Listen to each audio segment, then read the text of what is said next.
Assalamualaikum warahmatullahi wabarakatuh. Alhamdulillahirabbil alamin. Segala puji bagi Allah yang Maha menyaksikan. Tidak ada satupun yang tersembunyi bagi Allah. Innallaha la yakhfa alaihi syai'un fil ardi wala fis sama.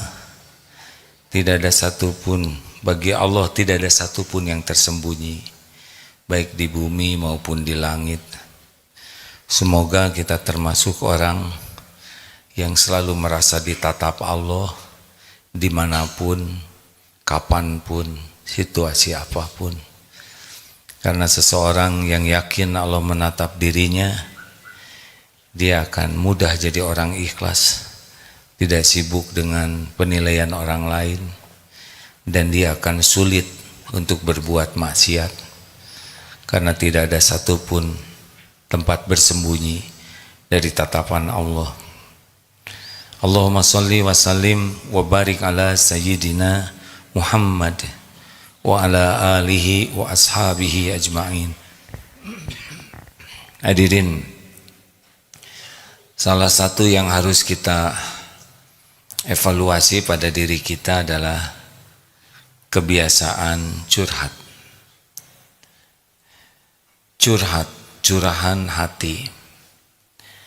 Curhat akan baik kalau kita curhat kepada yang bisa menjadi solusi. Tapi curhat tidak akan baik, bahkan bisa jadi musibah kalau kita curhatnya kepada selain tidak jadi solusi, tapi bisa jadi masalah baru. Memang setiap orang selalu ingin bercerita, tapi kepada siapa? Bagi orang yang beriman harus yakin bahwa tidak ada yang bisa menolong kita selain Allah. Hasbunallah wa ni'mal wakil, ni'mal maula wa ni'man nasir. Cukuplah Allah bagi kita. Dialah sebaik-baik pelindung, penolong, pelindung kita. Bergabung jin dan manusia akan menolong kita tidak bisa terjadi kecuali dengan izin Allah. Bergabung jin dan manusia seluruhnya akan mencelakakan kita, tidak bisa celaka tanpa izin Allah, tidak bisa. Makanya orang beriman kalau ada masalah pasti curhatnya kepada Allah.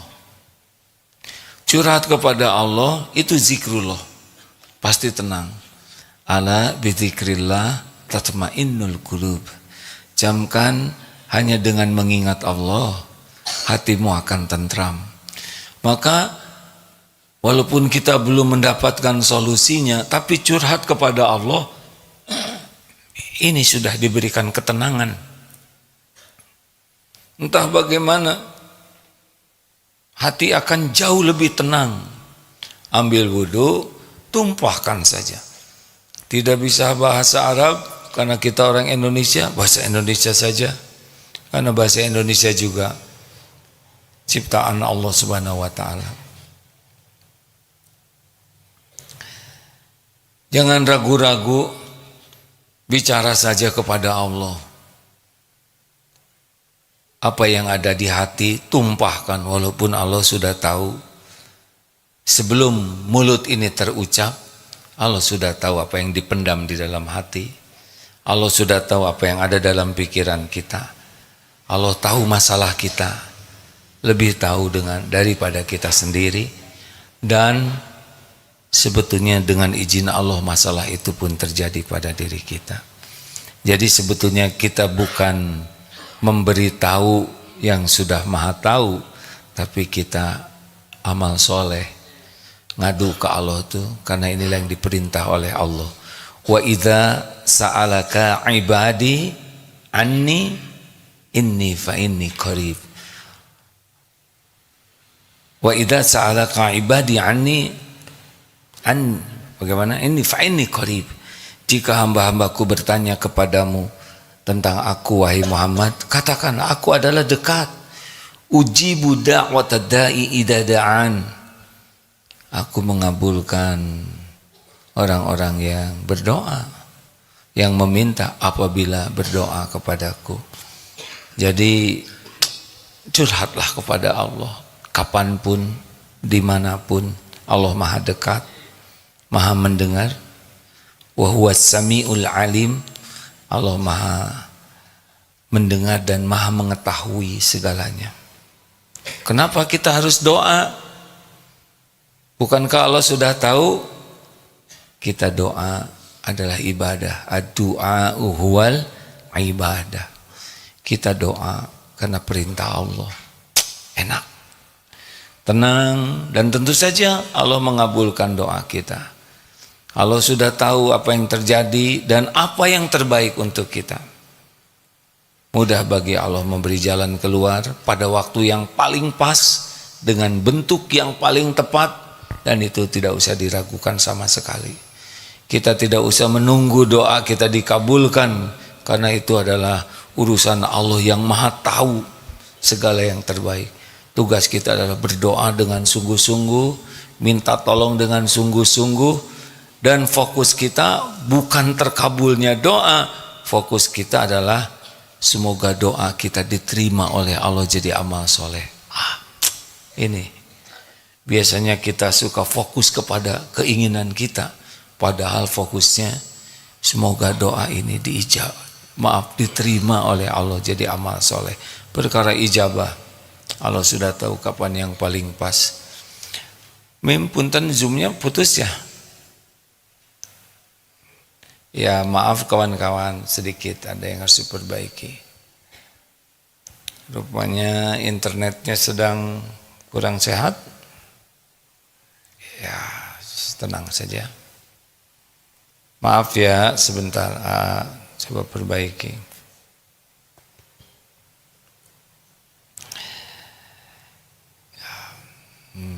Ini iPhone 186 punya siapa nih?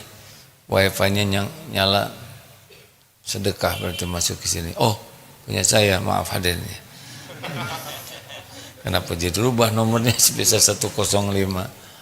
Maaf. Ya, seperti begini tidak usah pakai jengkel, tidak usah pakai kenapa? Kalau nasi jadi bubur, jadikan bubur ayam spesial. Lanjut. Selain kita lega, jadi amal soleh kalau curhat ke Allah tuh ya, dan Allah akan nolong. Allah akan nolong, cuman jangan ngatur Allah ya. Jangan harus ke sini, harus sekarang. Sudahlah. Wallahu ya'lamu wa antum la ta'lamun. Allah Maha tahu, kalian tidak tahu. Makanya jangan sok tahu. Jalanin saja. Allah tahu persis apa yang terbaik bagi kita. Kita minta dipercepat boleh, tapi dipercepat atau tidak ya terserah Allah lah. Enak hadirin.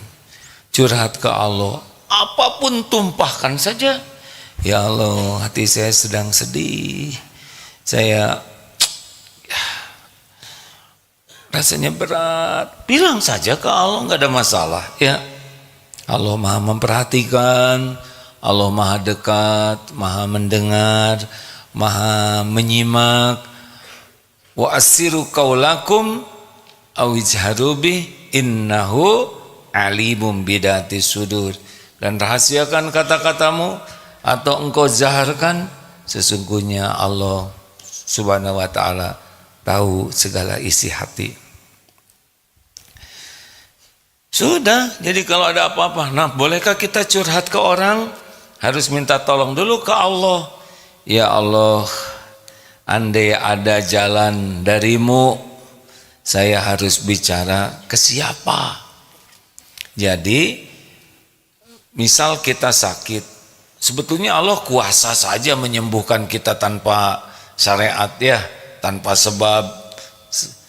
Syariatnya doa. Kan ada tuh yang sedang tawaf, ini kisah nyata, tawaf di Masjidil Haram pasti ya. Sedang tawaf, beliau lumpuh kakinya, pakai kursi roda, dan betul-betul meminta kepada Allah, ya Allah, saya ingin bisa jalan, dan benar-benar memohon dengan penuh keyakinan Allah yang menguasai, dengan penuh keyakinan Allah Maha mengabulkan doa, dengan penuh keyakinan tidak akan disia-siakan doanya, dan minta supaya bisa jalan, supaya tidak nyusahkan orang. Itu sedang tawaf tuh, mohon. Ini kisah nyata. Tiba-tiba kakinya ini terasa panas. Sesuatu yang tidak pernah dirasakan sebelumnya, dan rasanya pengen berdiri tetapi tidak pede karena memang selama ini tidak berdiri. Akhirnya dibawa keluar, dan di luar dia mencoba berdiri dan bisa jalan. Jadi mudah saja. Ini kisah nyata hadirin.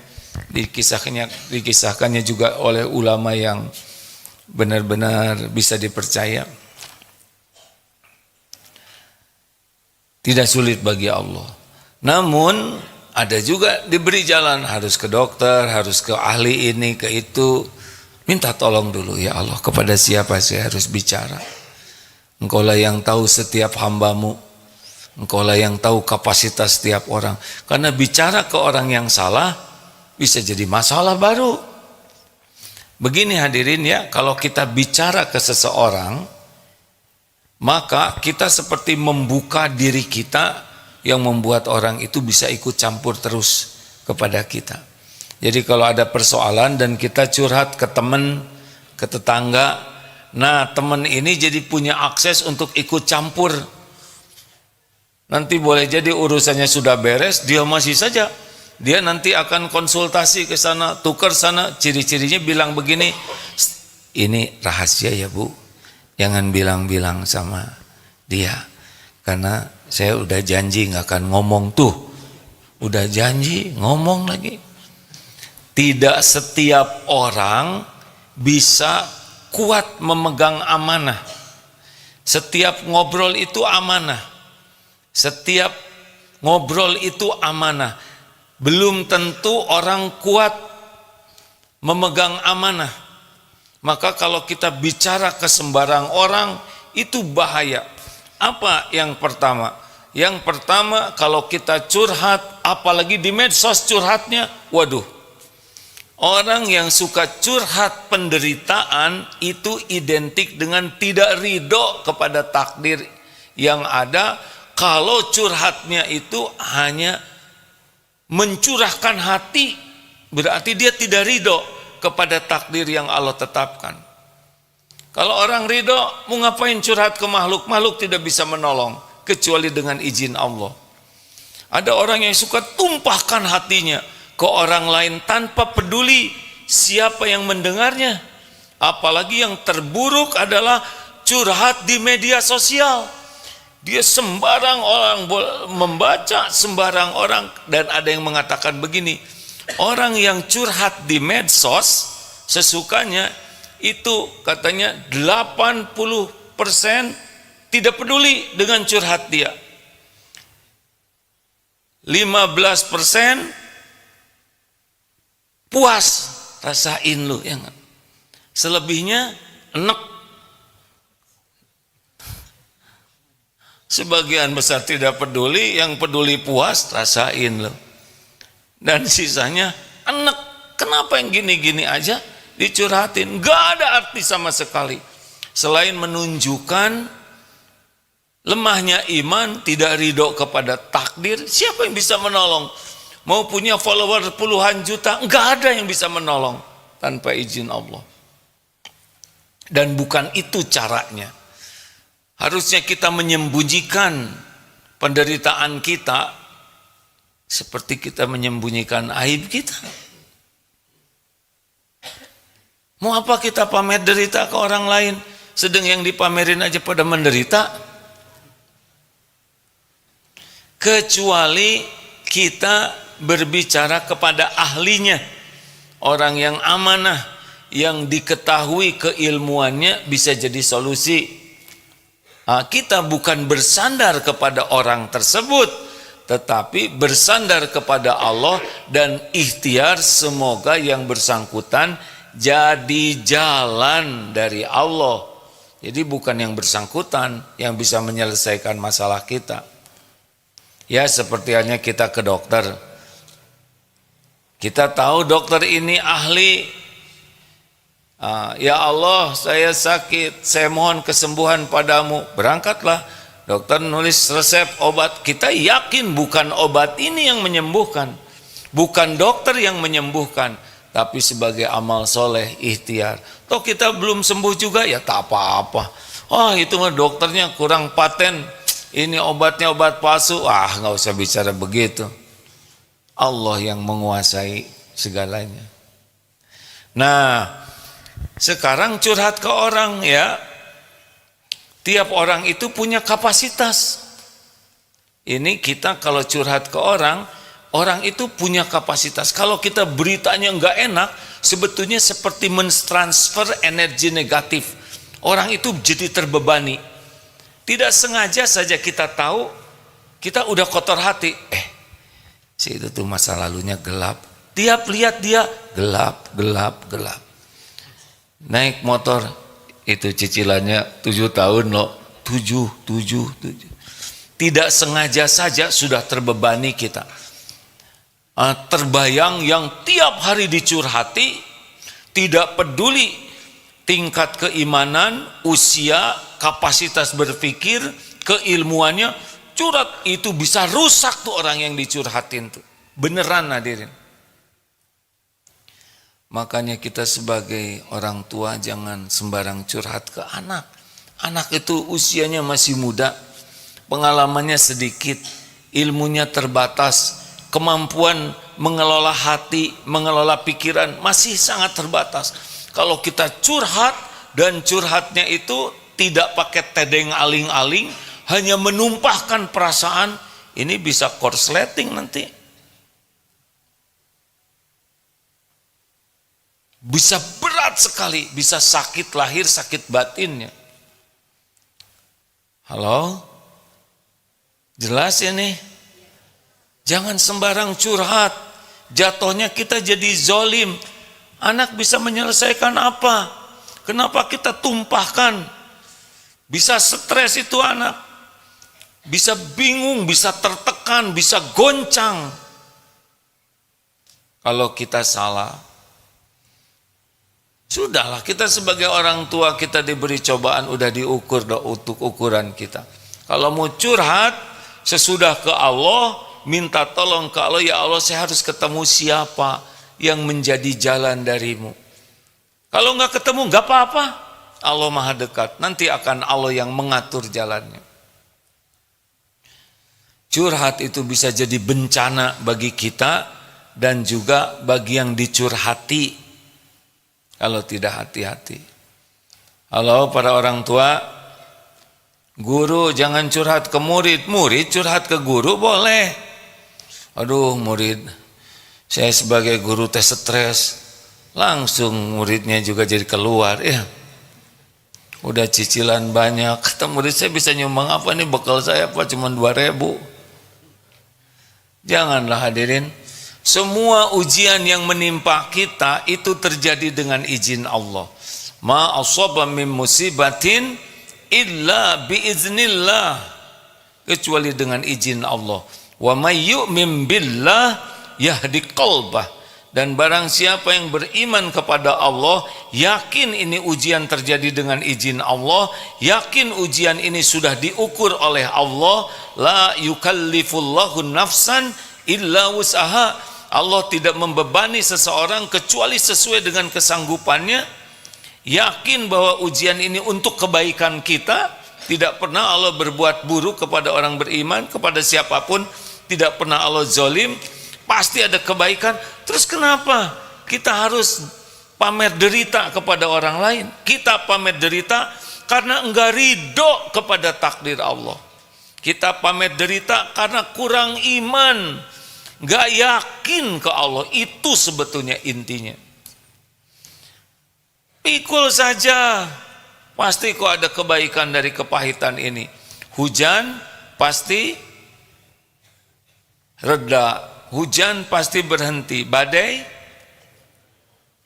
pasti berlalu, pesta pasti usai, malam pasti berganti jadi siang. Sama ujian, fa inna ma'al usri yusran, inna ma'al usri yusra. Bersama kesulitan itu ada kemudahan. Satu kesulitan itu diapit oleh dua kemudahan. Sayangnya kita lebih fokus kepada kesulitannya, padahal harusnya fokus kepada kemudahan yang Allah berikan. Tidak ada bahayanya ujian dari Allah, yang bahaya salah menyikapinya. Bukankah orang tidak lulus bukan karena soal, orang tidak lulus karena salah jawabannya, ya. Contohnya, monyet lo, ada yang nyebut monyet. Kita monyet bukan?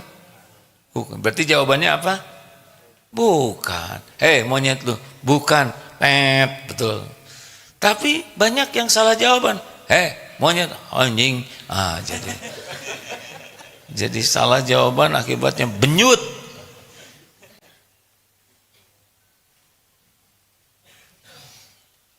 Hidup ini sebetulnya kalau dengan keyakinan ke Allah jauh lebih mudah. Berat hidup karena jauh dari Allah, jauh dari pertolongan Allah. Tapi suka sholat, badannya sholat, hatinya belum tentu ingat Allah, ya. Walaupun itu lebih baik dari yang tidak sholat. Terima kasih hadirin sekalian.